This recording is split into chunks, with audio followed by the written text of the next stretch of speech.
Pasar Wage di kota kecil itu dulu ramai dan bersahabat. Pedagang saling sapa, anak-anak bermain di selagang sempit, dan pembeli tawar-menawar dengan riang. Namun semua berubah sejak kemunculan geng Ujang Brewok, sekelompok preman brutal yang tiba-tiba menguasai pasar seperti raja tanpa mahkota. Dengan tubuh kekar, jenggot lebat, dan tatapan buas, Ujang memimpin geng itu seperti serigala lapar. Ia memalak setiap pedagang, dari yang menjual tahu bulat sampai yang hanya berjualan daun pisang.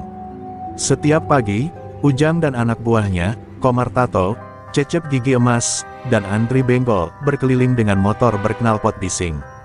Mereka menyapa bukan dengan senyum, tapi dengan tamparan dan ancaman. "Mana setoranmu, Bang?" tanya Cecep sambil mengangkat parang. Tak ada yang berani menolak. Mereka yang mencoba melawan langsung jadi korban, dihajar, ditelanjangi, bahkan ada yang dibakar lapaknya. Suasana pasar berubah mencekam. Orang-orang memilih diam, menunduk dalam ketakutan. Pak Min, pedagang buah yang dulu dikenal vokal, kini lumpuh karena pernah menolak membayar. Sejak saat itu, tak ada lagi yang berani bersuara. Setiap orang hidup dalam ketakutan, berharap hari-hari cepat berlalu tanpa melihat bayangan Ujang. Polisi pun seperti tutup mata. Beberapa diduga sudah disuap. "Jangan macem-macem, pasar ini milik kita sekarang." Begitu ancaman yang Ujang lempar saat ada yang terlihat memberanikan diri mengadu ke aparat. Suatu hari, seorang wanita tua menangis di tengah pasar. Lapaknya diobrak-abrik oleh anak buah Ujang karena hanya mampu setor separuh. Orang-orang hanya menonton, tak ada yang berani menolong. Bahkan anak laki-lakinya pun ditendang hingga mulutnya berdarah. Namun tak satu pun orang menghentikan kejadian itu. Teror geng Ujang telah mengubur keberanian di hati setiap orang. Ujang Brewok makin congkak. Ia mulai memperluas wilayah keluar pasar, terminal, pangkalan ojek, bahkan tempat ibadah jadi ladang pemerasan. Ia merasa tak terkalahkan. "Gua raja di sini. Siapa yang lawan, gua bunuh." Teriaknya suatu malam saat pesta miras di warung remang-remang. Tak ada yang membantah. Semua tahu, Ujang tidak cuma bicara, ia melakukan. Sudah banyak korban yang tak kembali hanya karena membantah satu kata darinya. Namun, di antara kesuraman itu, pasar tiba-tiba kedatangan sosok asing. Seorang lelaki tua dengan rambut gimbal panjang, kulit keriput, dan mata yang tajam meski teduh. Ia datang sambil mendorong gerobak tua berisi botol-botol jamu tradisional. Namanya Mbah Surip, begitu tertulis di papan kecil di gerobaknya. Tak ada yang tahu dari mana ia datang. Tapi ada sesuatu dalam diri si kakek yang membuat orang enggan mengganggunya. Para preman sempat tertawa saat melihat kakek tua itu membuka lapak di pojok pasar tanpa izin. "Heh, orang tua bau tanah. Siapa suruh dagang di sini tanpa seizin kita?" bentak Komar Tato. Tapi kakek itu hanya menatapnya, tenang, tanpa rasa takut sedikitpun. Tatapan itu membuat Komar diam beberapa saat. Ada hawa dingin yang aneh, seolah waktu berhenti untuk sesaat. Namun ia segera menepis perasaannya dan berlalu, berjanji akan kembali dengan Ujang. Dan itulah awal dari kesalahan besar mereka. Kesalahan yang akan menghantui seluruh geng untuk selamanya. Karena tanpa mereka sadari, lelaki tua berambut gimbal itu bukanlah kakek biasa. Ia adalah pemilik ilmu yang telah lama menghilang dari tanah Jawa, Ajian Pancasona. Ajian yang menjadikan kematian hanya sekadar jeda, bukan akhir. Mbah Surip tetap berjualan di pojok pasar, tak peduli tatapan sinis maupun ancaman yang berhembus seperti angin panas dari mulut para preman. Setiap pagi, ia mendorong gerobak kayu tuanya pelan-pelan, lalu duduk bersila sambil mengatur botol-botol jamu berwarna coklat, kuning, dan merah. Ia tidak banyak bicara, hanya senyum setiap ada pembeli. Tapi ada sesuatu dalam keheningannya yang membuat orang-orang merasa tenang. Bahkan, para pedagang mulai merasa aman jika lapaknya berdekatan dengan lapak jamu si kakek. Namun desas-desus mulai menyebar. Beberapa orang bersaksi melihat hal aneh pada Mbah Surip. Seorang pemuda berkata bahwa saat pagi buta, ia melihat kakek itu duduk di tengah hujan deras tanpa basah sedikitpun. Ada pula ibu-ibu yang bercerita bahwa ia melihat bayangan besar hitam berdiri di belakang Mbah Surip saat ia sedang meracik jamu. "Kakek itu bukan orang biasa," bisik mereka. Tapi siapa yang berani bertanya langsung? Wajah Mbah Surip boleh teduh, tapi sorot matanya seperti menembus hati terdalam. Komar Tato dan Cecep Gigi Emas melapor pada Ujang Brewok. Mereka bilang si kakek tak punya izin setor, tapi juga tak takut diancam. Tua bangka itu ngeremehin kita, Bang. Ujar Komar sambil membanting botol bir. Ujang mendengus geram. Besok kita datangi dia. Mau dia tua atau sakti kek, gua injak-injak mukanya. Ini pasar siapa? Teriak Ujang sambil memukul meja. Anak buahnya bersorak. Mereka belum tahu bahwa langkah yang akan mereka ambil adalah awal dari kehancuran mereka sendiri. Keesokan harinya, Mbah Surip seperti biasa membuka lapaknya, tetap dengan tenang. Namun dari kejauhan, suara motor berknalpot bising mulai mendekat. 3 preman turun dengan wajah sangar. Komar langsung menghampiri, menendang salah satu botol jamu hingga pecah. Heh, kakek gembel, lu pikir ini taman buat meditasi? Ini wilayah kita, bentaknya. Tapi Mbah Surip hanya memungut pecahan botol itu, tanpa ekspresi marah, lalu berkata pelan, anak muda, jangan kau rusak hidupmu hanya demi rasa takut orang lain. Cecep tak terima, langsung mendorong Mbah Surip hingga terjatuh. Tapi begitu tubuh kakek tua itu menyentuh tanah, kejadian aneh terjadi. Tanah di bawahnya seolah bergetar lembut, dan dari retakan kecil muncul hawa dingin yang menusuk. Mbah Surip bangkit perlahan, matanya kini tak lagi teduh. Ia menatap Cecep dengan tajam. Kau sudah melangkah terlalu jauh, bisiknya. Tiba-tiba tubuh Cecep terpental ke belakang tanpa ada yang menyentuhnya, menghantam gerobak mie ayam hingga roboh. Orang-orang pasar mulai berkerumun. Beberapa pedagang mengintip dari balik tenda, menyaksikan kejadian yang tak bisa dijelaskan oleh logika. Komar yang mulai panik mencoba mengangkat balok kayu dan menghantam Mbah Surip dari belakang. Tapi balok itu berhenti di udara, seolah ada dinding tak terlihat menahannya. Komar tersentak, lalu terjatuh sendiri ke tanah. Wajahnya pucat. Ia menatap Mbah Surip seolah melihat sesuatu yang bukan manusia. Mbah Surip memungut tongkat kayunya, lalu melangkah pergi begitu saja tanpa berkata apa-apa. Tapi sebelum benar-benar meninggalkan mereka, ia menoleh sekali, dan berkata dengan suara dalam, kalian pikir dunia ini hanya milik otot dan senjata? Tidak. Anak muda, dunia ini juga dijaga oleh mereka yang diam, tapi punya kuasa atas kematian. Lalu ia berlalu, meninggalkan 2 preman yang terkapar, dan 1 pasar yang kini mulai menyadari, bahwa di balik kerapuhan seorang kakek, bisa tersimpan kekuatan yang lebih tua dari waktu itu sendiri. Dan sejak hari itu, bisik-bisik di pasar tak pernah berhenti. Orang-orang mulai menyebut nama Mbah Surip dengan penuh rasa hormat dan sedikit rasa takut. Tapi bagi Ujang Brewok, ini bukan akhir. Baginya, ini penghinaan, dan Ujang tak pernah membiarkan dirinya dipermalukan di depan orang banyak.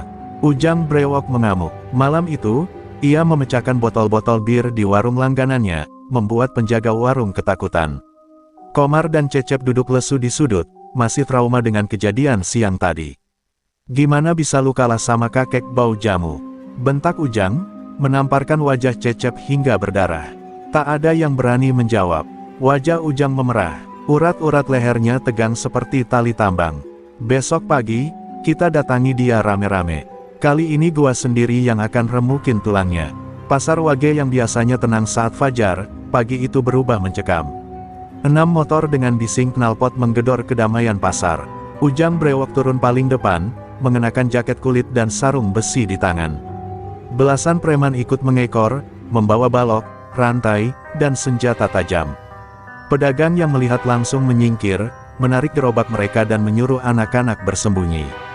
Mbah Surip, seperti biasa, duduk tenang di tikar lusuhnya, meracik jamu dengan teliti.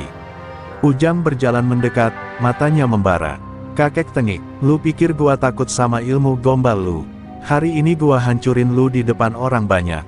Raungnya, para preman mengepung lapak Mbah Surip. Tapi si kakek tetap tenang. Ia menatap Ujang lama, lalu meletakkan botol jamu terakhir ke tempatnya. Kau datang membawa murka, tapi yang kau lawan bukan orang. Kau lawan ajalmu sendiri, ucapnya pelan. Kata-kata itu membuat beberapa preman gelisah, tapi Ujang hanya tertawa sinis. Tanpa aba-aba, Ujang langsung melayangkan pukulan ke dada Mbah Surip. RAASSSHHH. Bunyi hantaman keras terdengar, namun yang terjadi justru mengejutkan semua orang. Tangan Ujang terpental balik, tulangnya berbunyi retak. Ia mundur beberapa langkah sambil memegang pergelangan tangannya yang memar. Apa ini? Teriaknya. Wajahnya mulai pucat. Dari tubuh Mbah Surip, hawa panas menyembur seperti kabut neraka, membungkus dirinya dengan aura hitam berpendar merah. Komar mencoba menusukkan pisau ke perut Mbah Surip, tapi saat pisaunya menyentuh kulit si kakek, pisau itu malah meleleh seperti lilin. Andri Benggol yang membawa rantai langsung lari ketakutan. "Gua gak mau mati, Bang. Ini bukan manusia," teriaknya sambil terjatuh, kencing di celana. Para preman lain ikut panik. Mereka melihat Mbah Surip berdiri perlahan, dan tubuhnya seolah berubah, lebih tinggi, lebih gelap, dan di belakangnya muncul bayangan besar menyerupai raksasa bertanduk. "Ajian Pancasona," bisik seorang pedagang tua yang menyaksikan dari balik tenda. "Itu ilmu kuno yang membuat pemiliknya tak bisa mati. Kau bunuh dia, dia bangkit. Kau hancurkan tubuhnya, ia pulih. Selama dendam belum lunas, ia tak bisa dihapus dari dunia." Cerita itu beredar cepat, membungkus pasar dengan ketakutan dan rasa kagum.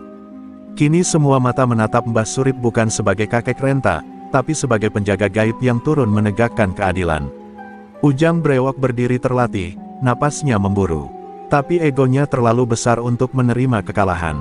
Ia meraih botol bensin dari tas preman di belakangnya, menyiramkan ke lapak jamu Mbah Surip, lalu menyalakan korek api. "Kalau gua gak bisa bunuh lu, gua bakar semua yang lu punya," teriaknya. Api menyala, menjilat tikar dan gerobak tua. Tapi sesuatu terjadi, api itu malah berbalik arah, mengelilingi tubuh Ujang sendiri. Ia menjerit kepanasan, terhuyung jatuh ke tanah, terbakar oleh api yang ia nyalakan sendiri. Dan di tengah kekacauan itu, Mbah Surip berdiri tenang. Tanpa terbakar, tanpa goyah. Ia menatap para preman yang kini lari terbirit-birit, meninggalkan Ujang yang tergeletak dengan luka bakar di tubuhnya. Sebelum pergi, Mbah Surip hanya berkata lirih, "Kalian belum tahu siapa aku. Tapi malam nanti, kalian akan tahu rasa takut sebenarnya." Malam turun dengan cepat. Angin yang biasanya hanya membawa bau gorengan dari ujung gang kini berhembus dingin dan berat, seolah membawa kabar duka. Di markas preman yang terletak di gudang tua dekat bantaran kali, suasana sangat tegang. Ujang Brewok tergeletak di kasur tipis dengan tubuh dibalut perban, sebagian kulitnya melepuh karena terbakar oleh api yang menyala balik dari tangannya sendiri. Komar duduk di sudut ruangan, mulutnya gemetar sambil membaca doa-doa yang bahkan ia sendiri tak yakin maknanya. Cecep, yang biasanya paling cerewet, kini tak bersuara sedikit pun. Matanya terus melirik ke jendela yang dibiarkan tertutup kain. Mereka semua bisa merasakan sesuatu yang aneh di udara, seperti ada yang mengintai dari balik kegelapan. "Gue ngerasa dia ngelihatin kita," bisik Andri Benggol pelan. Ujang membuka mata setengah sadar, napasnya serak. "Kita harus habisi dia, sebelum dia yang datang," katanya lemah. Tapi tak ada satupun yang punya nyali untuk menjawab ajakan itu. Tiba-tiba, lampu gudang mati. Seketika gelap gulita menyelimuti ruangan. Komar menjerit, Cecep berteriak sambil meraih senter dari tas, tapi senter itu tak menyala. Dalam hening yang mendadak mencekam, terdengar suara langkah kaki pelan, teratur, berat, dan menggema seperti dari dunia lain. Tok, tok, tok, langkah itu terdengar semakin dekat, namun tak ada sosok terlihat di pintu. Tiba-tiba suara tawa lirih menggema dari langit-langit. Tawa tua, lirih, dan menyayat nalar. Semua preman membeku. Dari sela-sela jendela yang retak, mereka melihat kabut mulai merayap masuk ke ruangan. Kabut itu bukan sembarang kabut, baunya menyengat seperti campuran dupa dan darah basi. Di tengah kabut itu, perlahan muncul sesosok siluet. Tubuh kurus bungkuk, berambut panjang kusut, dan mengenakan jubah kain kasar. Mbah Surip, tapi kali ini, wajahnya tampak berubah. Matanya menyala merah seperti bara, dan kulitnya tak lagi keriput biasa, melainkan retak-retak seperti tanah kering berisi energi gaib. "Sudah kubilang, malam ini kalian akan tahu rasa takut," ucap Mbah Surip, suaranya bergema dari segala arah. Komar langsung pingsan, sementara Andri Benggol muntah di tempat. Ujang mencoba berdiri tapi kakinya gemetar hebat. Saat Mbah Surip melangkah masuk, suhu ruangan langsung menurun drastis. Napas setiap preman terlihat mengepul seperti dikutuk. Cecep berusaha menjerit, namun suaranya seolah dicekik kekuatan tak kasat mata. Seketika, benda-benda di gudang berterbangan sendiri. Lemari besi jatuh, paku-paku terlepas dan melayang, menghantam dinding dan menancap sendiri ke lantai. Di tengah kekacauan itu, Mbah Surip mengangkat tangannya dan berkata, "Ajian Pancasona tak mengenal takut. Tapi aku akan ajarkan kalian tentang rasa bersalah." Dengan gerakan ringan, ia menghembuskan napas, dan semua preman terlempar ke dinding seperti terkena ledakan. Tulang-tulang patah, jeritan memenuhi ruangan. Lalu hening, Mbah Surip menghilang dalam kabut, meninggalkan mereka terkapar dengan luka dan trauma yang tak akan pernah hilang. Ujang Brewok, yang kini bahkan tak mampu mengangkat kepala, berbisik lirih, dia bukan manusia, dia penjaga gaib, kita udah sentuh yang bukan hak kita. Dan malam itu menjadi malam terakhir bagi geng Ujang Brewok sebagai penguasa pasar. Teror Mbah Surip menyisakan bayang-bayang panjang yang terus menghantui mereka setiap malam. Pagi itu, kabar mengenai preman-preman Ujang Brewok yang ditemukan terkapar di gudang tua menyebar dengan cepat. Warga yang dulu takut pada geng itu kini berkumpul ramai-ramai di sekitar lokasi. Beberapa dari mereka menyaksikan langsung tubuh Komar dan Cecep yang dibawa ke puskesmas dengan luka yang tak bisa dijelaskan secara medis.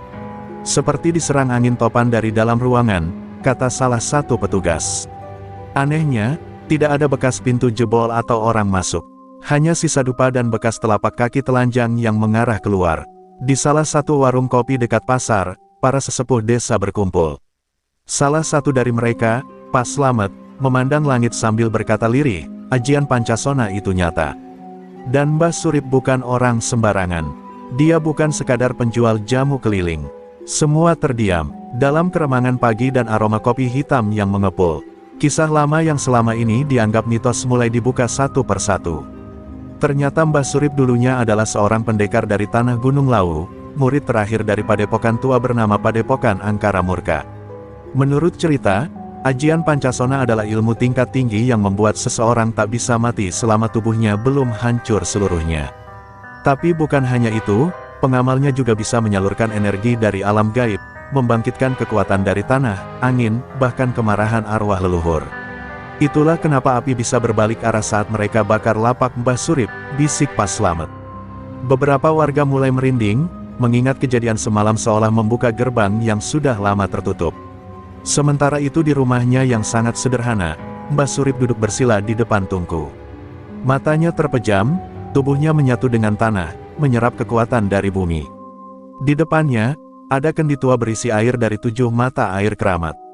Mereka menyentuh yang bukan hak mereka, gumamnya.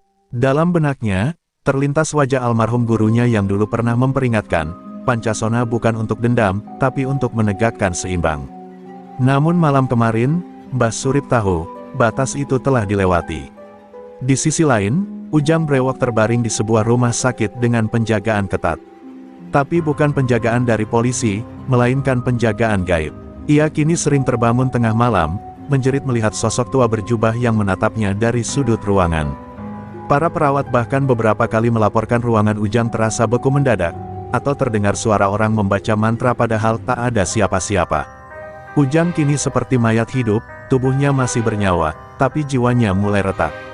Kabar mengenai Mbah Surip mulai menyebar lebih luas. Dari pasar ke kampung-kampung seberang, cerita tentang si penjual jamu yang ternyata adalah penjaga ilmu kuno menyebar seperti api di musim kemarau. Beberapa dukun bahkan mulai merapat ke kampung, ingin tahu siapa sebenarnya sosok ini. Sebagian ingin belajar, sebagian lagi, dalam ketamakan, berniat merebut ilmunya. Tapi mereka tak tahu bahwa ajian Pancasona tak bisa diwariskan sembarangan. Hanya mereka yang siap kehilangan segalanya yang layak memegangnya. Di balik semua itu, Mbah Surip tahu badai belum selesai. Ia merasakan pergerakan energi di seberang barat, seseorang atau sesuatu yang merasa terganggu karena kekuatan Pancasona kembali bangkit. Ujang Brewok hanyalah awal, bisiknya dalam hati. Yang lebih besar sedang menuju kemari. Dan saat ia membuka mata, angin berdesir di luar rumah, membawa suara-suara gaib dari masa lalu. Pertarungan antara yang sakti dan yang tamak baru saja dimulai. Malam kembali menyelimuti desa kecil itu, namun kali ini bukan hanya karena gelapnya malam, melainkan karena datangnya hawa asing dari arah selatan. Di perbatasan desa, seekor burung gagak jatuh mendadak dari langit, mengepak-ngepak kesakitan sebelum tubuhnya menghitam dan hancur menjadi abu. Warga yang melihat kejadian itu langsung menutup pintu rumah rapat-rapat. Mereka tahu, sesuatu yang lebih kelam dari Ujang Brewok telah datang. Dan malam itu, seorang lelaki bertongkat dari kayu cendana muncul di gerbang desa, mengenakan sorban hitam dan mata tajam seperti mata ular. Namanya dikenal oleh para dukun dan ahli ilmu hitam, Ki Blangkon Ireng, dukun asal daerah selatan Gunung Kidul yang menghilang selama 20 tahun setelah konon berhasil membangkitkan makhluk penjaga alas angker. Ilmu yang ia miliki bukan hanya kebal senjata, tapi juga mampu menyerap kesaktian orang lain jika berhasil mengalahkannya. Kini, ia datang dengan satu tujuan, merebut ajian Pancasona dari Mbah Surip. Ia telah mencium jejak energi kuno yang bangkit saat Mbah Surip murka kepada geng Ujang Brewok. Ki Blangkon Ireng tak langsung membuat keributan. Ia bermalam di rumah kosong dekat pemakaman desa, memasang pagar gaib, dan memanggil arwah penjaga dari tanah leluhurnya. Setiap malam, asap kemenyan mengepul dari rumah itu, menebar bau bangkai dan bunga setaman. Warga yang lewat mengaku mendengar suara jeritan dari dalam, seolah ada makhluk yang dikurung di dalam tubuhnya. Bahkan anjing-anjing kampung pun tak berani menggonggong ke arah rumah itu, mereka hanya meringkuk di balik kandang dengan ekor di antara kaki. Mbah Surip, yang tengah meracik jamu di pagi buta, langsung menoleh ke arah selatan. Tangannya bergetar, matanya menajam. Dia datang, gumamnya pelan. Dalam kesunyian, ia merasakan hawa panas menyelinap lewat pori-pori tanah, tanda bahwa benturan energi gaib akan segera terjadi. Blangkon Ireng, ucapnya, menyebut nama itu dengan dingin. Dulu mereka pernah berada di lingkaran ilmu yang sama, namun Ki Blangkon memilih jalan hitam demi kekuasaan, sementara Mbah Surip tetap setia menjadi penjaga ilmu warisan. Kabar cepat menyebar, para warga yang sudah lega karena Ujang Brewok tumbang kini kembali waspada. Mereka tahu, ancaman kali ini bukan dari manusia kasar bermodalkan golok, melainkan dari orang yang mampu menidurkan orang hanya dengan tatapan. Ketakutan kembali menyelimuti desa, apalagi saat 3 warga ditemukan pagi hari dalam kondisi pingsan dan bibir membiru, setelah mereka berjalan melewati rumah kosong tempat Ki Blangkon bermalam. Mereka tak bisa bicara, hanya mata yang bergerak liar seolah melihat sesuatu yang tak terlihat orang biasa. Sore itu, seorang bocah datang ke rumah Mbah Surip, membawa pesan yang ditulis dengan darah ayam kampung di daun pisang, "Aku datang mengambil yang menjadi hakku." Mbah Surip membacanya dengan tenang, lalu membakar daun itu tanpa berkata sepatah kata pun.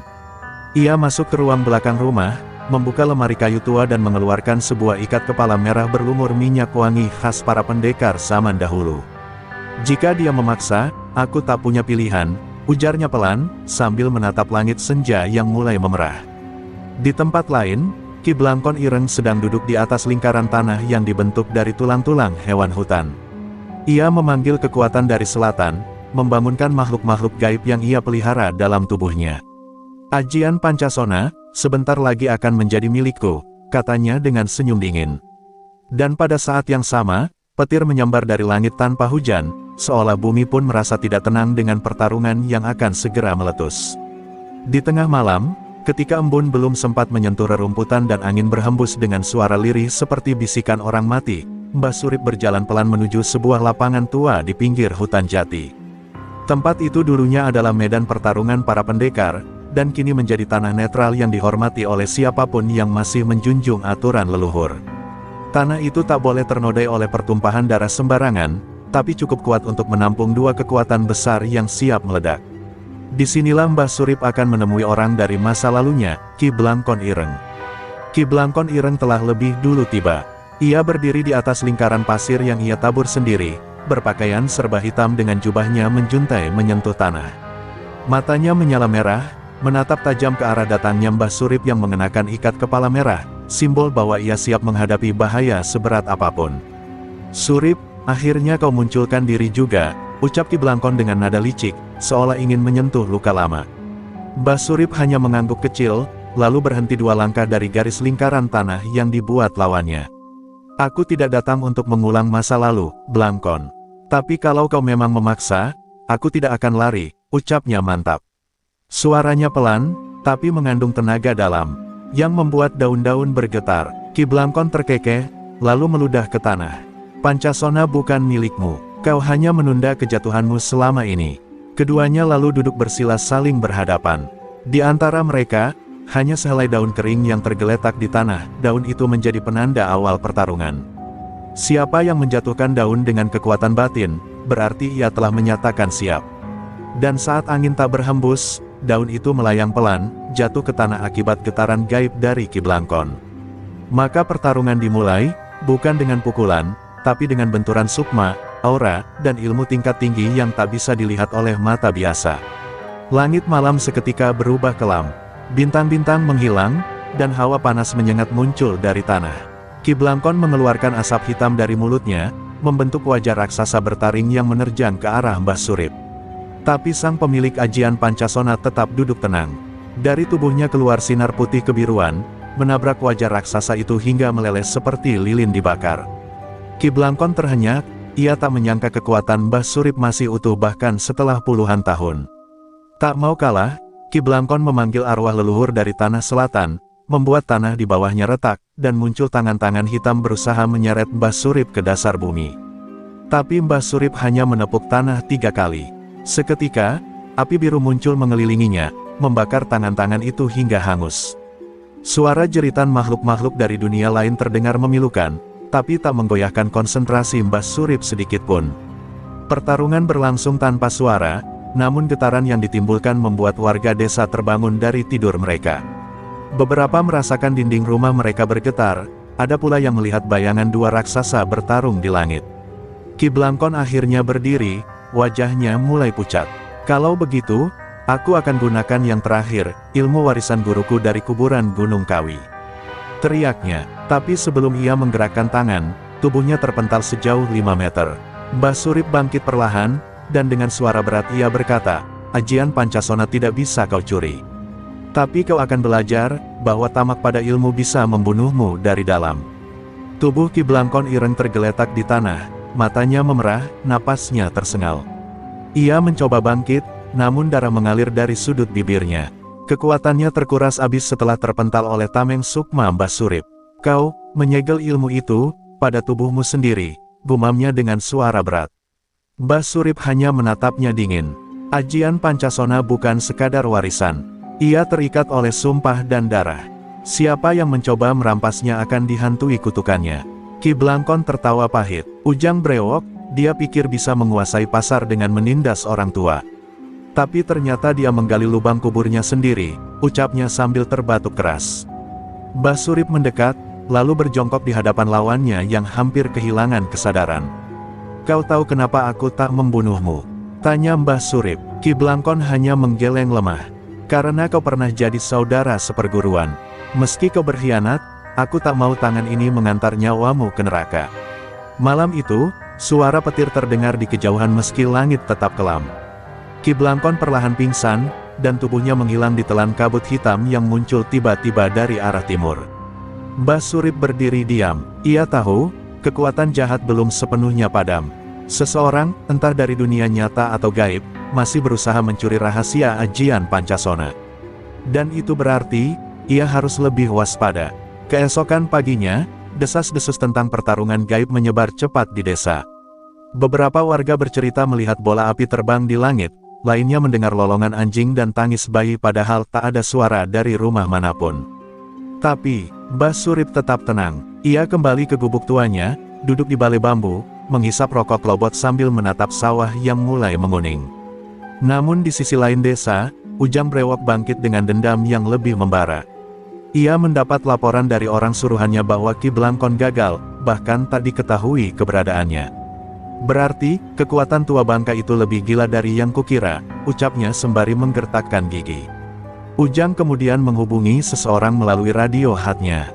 Aktifkan plan B, aku akan kejar ilmu itu meski harus bawa satu kampung ke neraka. Tak butuh waktu lama, sebuah mobil jeep hitam tanpa plat nomor melaju masuk ke desa lewat jalur belakang. Dari dalamnya turun 2 pria berpakaian rapi, namun aura mereka penuh hawa dingin. Kami dari kelompok bayangan hitam. Ujang Brewok bilang, waktunya mengambil apa yang seharusnya menjadi milik kami sejak dulu, ujar salah satunya kepada tangan kanan Ujang. Orang-orang ini bukan preman biasa. Mereka pemburu ilmu hitam yang tak segan menyiksa atau membunuh demi mendapatkan kekuatan mistis. Sementara itu, Mbah Surip duduk dalam keheningan. Seekor burung gagak hinggap di atap rumahnya, tanda bahwa musuh baru akan datang. Ia menatap langit yang mulai mendung. Perjalanan ini belum selesai, gumamnya. Jika mereka tak jera, maka aku akan tunjukkan bahwa ajian Pancasona bukan hanya kekebalan, tapi juga kutukan bagi yang tamak. Malam itu, udara di desa Mbah Surip terasa berat dan pengap. Cahaya bulan tersembunyi di balik awan gelap, seolah alam pun menahan napas menantikan pertarungan yang akan mengubah nasib semua. Di ujung jalan kecil, Ujang Brewok berdiri dengan wajah penuh amarah. Matanya menyala seperti bara api, sementara para anak buahnya bersiap dengan senjata seadanya. Di belakang mereka, bayangan-bayangan hitam semakin membesar, siap menerjang kapan saja. Di sisi lain, Mbah Surip berdiri di depan gubuk tua dengan tongkat di tangan. Ia menghela napas dalam-dalam, lalu membisikkan doa-doa kuno. Ajian Pancasona yang mengalir dalam nadinya mulai bangkit. Cahaya lembut berpendar dari tubuhnya, mengisi ruang dengan kehangatan yang berlawanan dengan gelapnya malam.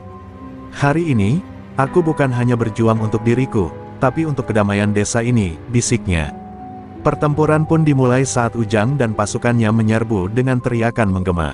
Namun, makhluk bayangan yang dipanggil bayangan hitam melesat di antara mereka, menggerogoti jiwa yang takut. Anak buah Ujang mulai terjatuh satu persatu, diserang oleh kekuatan gaib yang tak bisa mereka lawan. Ujang sendiri berusaha maju, memanggil ilmu silatnya yang keras dan ganas, tapi serangan magis Mbah Surip membuat setiap langkahnya tertahan. Mbah Surip bergerak dengan tenang dan pasti. Setiap kali tongkatnya menapak tanah, gelombang energi menghantam musuh. Ajian Pancasona, bangkitkan pelindung bumi.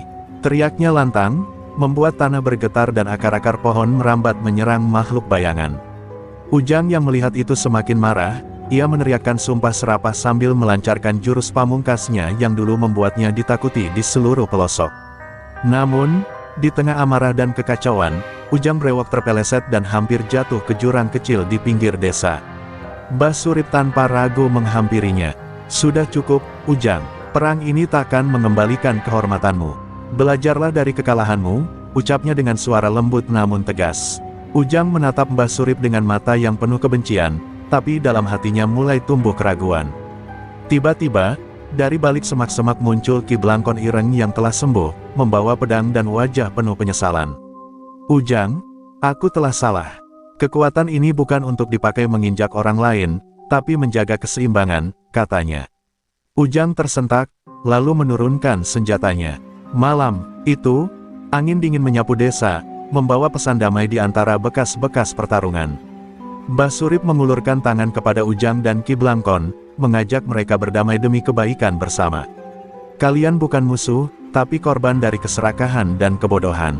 Mari kita jaga desa ini bersama. Perlahan, suasana berubah. Anak buah Ujang yang masih hidup menurunkan senjata, dan makhluk bayangan menghilang oleh cahaya ajian Pancasona. Desa itu kembali tenang, seolah baru saja melewati badai ganas. Di ujung pagi, sinar mentari mulai menembus celah-celah awan. Desa yang tadinya porak-poranda kini terselimuti kedamaian. Mbah Surip duduk di balai bambu, tersenyum melihat Ujang Brewok dan Ki Blangkon yang kini berdiri berdampingan. Inilah akhir dari kisah kelam, dan awal dari harapan baru, bisiknya. Dan di balik senyumnya, ajian Pancasona tetap menyala, sebagai warisan abadi yang harus dijaga dengan hati dan jiwa.